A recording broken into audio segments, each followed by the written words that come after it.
Hello friends, আমি সায়নীর হজবরল চ্যানেলে আপনাদের সবাইকে স্বাগত। সবাই কেমন আছো? আশা করছি সবাই খুব ভালো আছো। এবং তোমাদের সবার কাছে আমার একটা রিকোয়েস্ট আছে, যারা আমার চ্যানেলে নতুন এসছো প্লিজ সবাই লাইক, শেয়ার এবং সাবস্ক্রাইব করে দিও।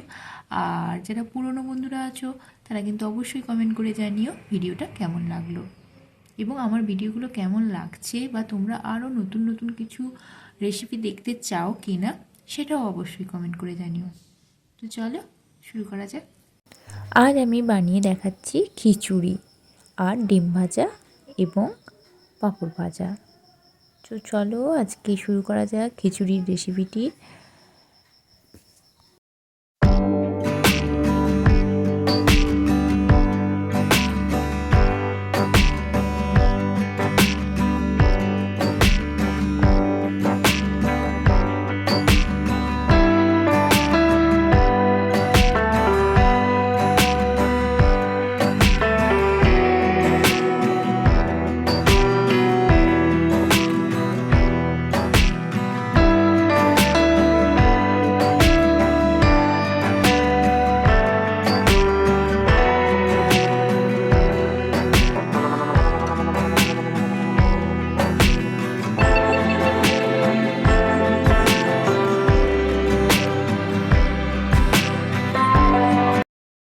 দেখো আমি সবজি কতগুলো নিয়ে নিয়েছি। এখানে আমি বিভিন্ন ধরনের সবজি নিয়েছি, তোমরা তোমাদের পছন্দ মতো সবজি দিতে পারো। আমি ফুলকপি, গাজর, বিনস, বাঁধাকপি, মটরশুঁটি, ব্রকলি সব ধরনের সবজি আমি অল্প অল্প করে নিয়ে নিয়েছি। শীতে এখন বিভিন্ন ধরনের সবজি পাওয়া যায় বাজারে, তাই আমি বিভিন্ন ধরনের সবজি দিয়ে খিচুড়িটা বানিয়ে দেখাচ্ছি। তাছাড়া দেখো নিয়েছি কুমড়ো, ক্যাপসিকাম, অল্প একটুখানি পেঁপে, পেঁয়াজকলি আর নিয়েছি আলু। তো চলো শুরু করা যাক। আর রাঙালুও একটুখানি অল্প নিয়ে নিয়েছিলাম। তোমরা পছন্দ মতন সবজি দিয়ে করতে পারো, এত সবজি দিতে হবে এরকম কোনো কথা নেই। সামান্য কয়েকটি ফুলকপি, কুমড়ো, পেঁপে এই সমস্ত সামান্য কয়েকটি, বা বাঁধাকপি, এই সমস্ত সবজি দিয়েও খিচুড়ি বানালেও ভালো লাগে খেতে। আমার কাছে ছিল শীতের সমস্ত সবজিগুলো, তাই আমি সমস্ত সবজিগুলো অল্প অল্প পরিমাণ দিয়ে বানিয়ে নিচ্ছি। দেখো প্রথমে আমি চাল এবং ডাল সম পরিমাণে নিয়েছি। আমি মোট 2 মুঠো করেই চাল আর ডালটা নিয়েছি। তোমরা যতটা পরিমাণ বানাতে চাও সেই হিসাবে নেবে। আমি চাল ডালটা একই পরিমাণে নিয়েছি। তারপরে ভালো করে ধুয়ে নিচ্ছি। ধুয়ে নেওয়ার পর আমি জল দিয়ে গ্যাসে বসিয়ে দেবো, অল্প একটু নুন দিয়ে ফুটতে দেবো যতক্ষণ। দেখো এই যে ভাত আর ডালটা প্রায় যখন ফুটে এসেছে তখন আমি অল্প একটু হলুদ গুঁড়ো দিয়ে দেব। তারপরে আমি আর একটা কড়াইতে অল্প একটু তেল দিচ্ছি এবং আর যে সমস্ত সবজিগুলো আমি কেটে রেখেছিলাম সেই সবজিগুলো আমি হালকা একটু তেলে নাড়াচাড়া করে ভেজে নেব। একটু নাড়াচাড়া করে দেখো সমস্ত কিছু সবজিগুলো যখন ভাজা ভাজা হয়ে যাবে, তারপরে আমি অল্প একটু নুন দিচ্ছি। নুনটা দিলে সবজিটা একটু তাড়াতাড়ি ভাজা হয়ে যায়। এরপরে যখন আমার সবজিটা মোটামুটি ভাজা হয়ে আসবে তখন কিন্তু আমি দিয়ে দেব অল্প একটু আদা। ওই ভাজার সাথেই আমি একসাথে আদা বাটাটা দিয়ে দিচ্ছি। আমি যতটা পরিমাণ দরকার ততটা পরিমাণ দিয়েছি। তোমরা যতটা বানাবে সেই হিসাবে আদা দেবে, কারণ এখানে তো আর এক্সট্রা কোনো সেরকম পেঁয়াজ, রসুন, টমেটো এসব কিছুই দিচ্ছি না। তো আদাটা মোটামুটি পরিমাণ মতন দেবে। আমি ওই 2 চামচ মতন দিয়েছি।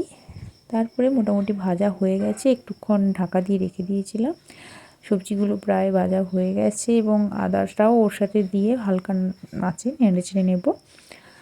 দেখো এবার আমার সবজিগুলো ভাজা হয়ে গেছে। তো ওই ভাজা সবজিগুলো এবার আমি যেখানে চাল আর ডাল ফুটাচ্ছিলাম, মানে ফুটে এসেছিলো আমার চাল ডালটা মোটামুটি, তো ওই ডেকচিটাতেই আমি সমস্ত ভাজা সবজিগুলো আবার দিয়ে দিচ্ছি।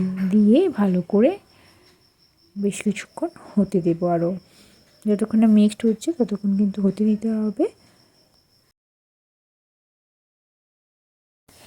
এইভাবে আরও বেশ কিছুক্ষণ অল্প আঁচে কিন্তু হতে দিতে হবে। খুব বেশি আঁচ দিয়ে দিলেই শেষ মুহূর্তে, তাহলে কিন্তু নিচে খিচুড়িটা ধরে যাওয়ার সম্ভাবনা আছে, মানে ডেকচির নিচে বা যদি তোমরা হাঁড়িতে করো তো হাঁড়ির নিচে ধরে যাওয়ার সম্ভাবনা আছে। তাই অল্প আঁচে মিক্সড হতে দিতে হবে। বেশ কিছুক্ষণ রেখেছিলাম আমি, মোটামুটি 10-15 মিনিট মতন ওইভাবে সবজিগুলো দিয়ে আরও কিছুক্ষণ ফুটতে দিয়েছিলাম একদম হালকা আঁচে।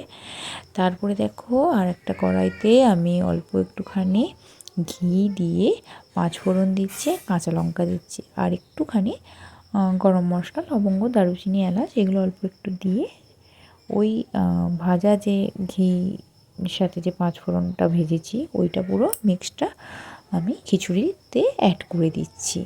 এটা একদম শেষ মুহূর্তে চলে এসেছে খিচুড়ির, এইভাবে মিশিয়ে নিতে হবে। তারপরে ব্যাস এইভাবে আর রেখে দিচ্ছি 2-3 মিনিট, তাহলেই কিন্তু আমার একদম কমপ্লিট আজকের এই খিচুড়িটা। আর তারপরে দেখো ডিম ভেজে নিচ্ছি, ডিমটা ফাটিয়ে নিলাম।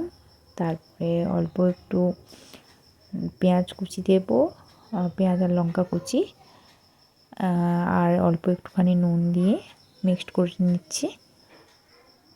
তারপরে একটা কড়াই নিয়েছি এবং কড়াইতে অল্প একটুখানি তেল দিয়ে আমি ডিমটা ভেজে নেব।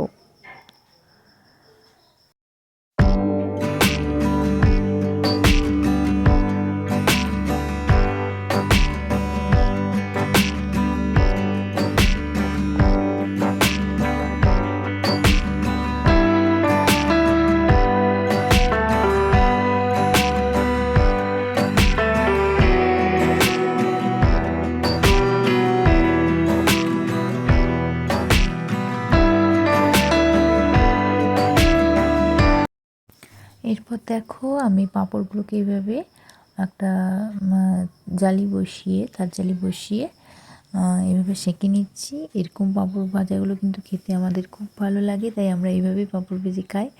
তেলে ভাজলে কি হয়, অনেকটা পাঁপড় মানে তেলটা অনেকটা পরিমাণ পাঁপড়ে থেকে যায়, তো ওটা খুব একটা হেলদি তো হয় না। তেলে ভাজলে কিন্তু টেস্টটা ভালো হয়, কিন্তু খুব একটা হেলদি হয় না, তাই এইভাবে সেঁকে খেলেও পাঁপড় ভাজাটা ভালোই লাগে খেতে। তো আমরা এরকম একটা তারজালি বসিয়ে তো এইভাবে সেঁকে নিচ্ছি। দেখো আমার পাঁপড় মোটামুটি ভাজা হয়ে গেছে কয়েকটা। তো এবারে একেবারে খিচুড়িটাও রেডি সার্ভ করার জন্য। তো তোমাদের আজকের এই খিচুড়ি, ডিম ভাজা এবং পাঁপড় ভাজার রেসিপি কেমন লাগলো অবশ্যই কিন্তু কমেন্ট করে জানিও। আর যারা নতুন এসছো মনে করে কিন্তু অবশ্যই লাইক, শেয়ার এবং সাবস্ক্রাইব করে দিও। আর বেল আইকনটা অবশ্যই প্রেস করে রেখো নতুন নতুন ভিডিও পাওয়ার জন্য। তো চলো আজ এই পর্যন্তই। সবাই খুব ভালো থেকো, সুস্থ থেকো। Thank you. নমস্কার।